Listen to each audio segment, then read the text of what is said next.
the best thing you can do in a toxic field is stop planting there.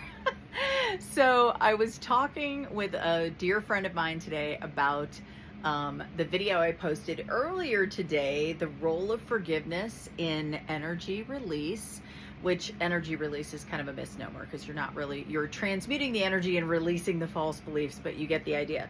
So here's the thing, as we were talking about it, she articulated a point in a way that was so good. I was like, oh, I have to go back and share that because it's so profound, and it hinges on the concept of, karmic principles, sowing and reaping, aka the law of cause and effect.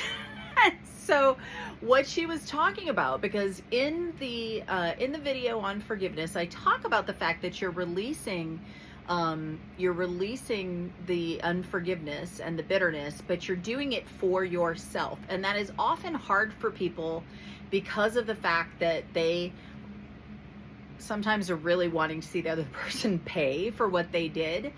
And karmically, you kind of have to let that go completely. And that's really hard if you feel deeply wounded by what they've done. And so this is something that you can just remember that makes that process easier. Because when you understand the principle of the law of cause and effect, what you understand is that if you plant an apple tree, what will grow is an apple tree, not an orange tree, not a lemon tree, not an oak, but an apple tree, okay? And so when you think about that, what you need to concern yourself with, and again, this comes back to healthy boundaries, and you guys know I love a good diagram, so let's talk about healthy boundaries for a minute.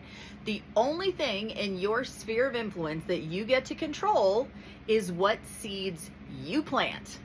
You don't get to control what seeds they plant, right?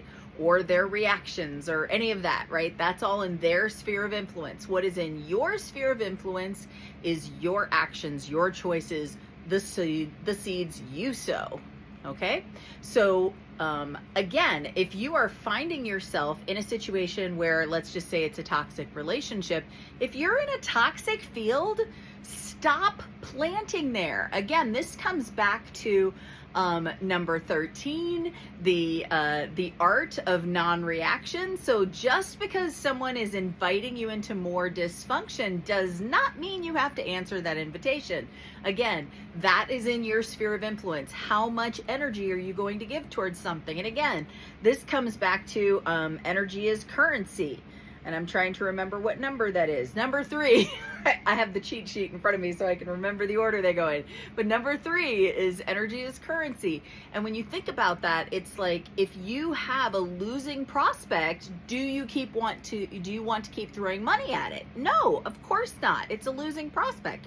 So again, as you withdraw your energy from things that are, losing prospects. So in other words, if you're not seeing good fruit, if what you're seeing is toxic and dysfunctional, then just begin to withdraw your energy. That is not unforgiveness. That is not being unkind. That is you drawing boundaries. Again, we come back to boundaries.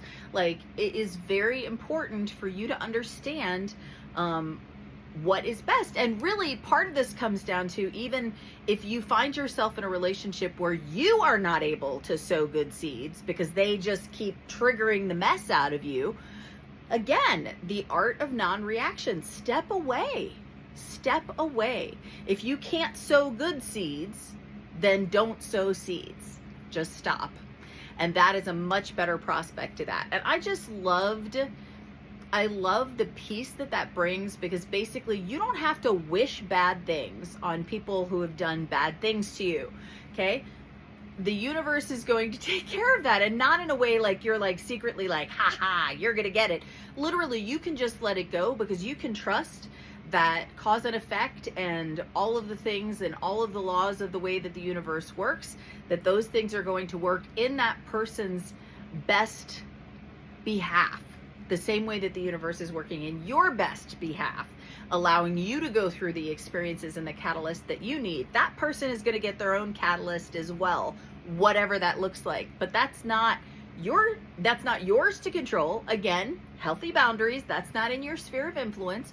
But when you release that, you are freeing yourself up. And again, this is why forgiveness is so important, because it's you that you're letting off of the hook. It's not even really them. I mean, it is them too, but it's primarily you that you're letting off the hook, because when you sit with unforgiveness, you're karmically tying yourself to the person who has already wounded you, which keeps that wound very fresh and very painful. And the only way for you to move through to that place of healing is to release them, so you can release yourself, so that you can step into a place of healing.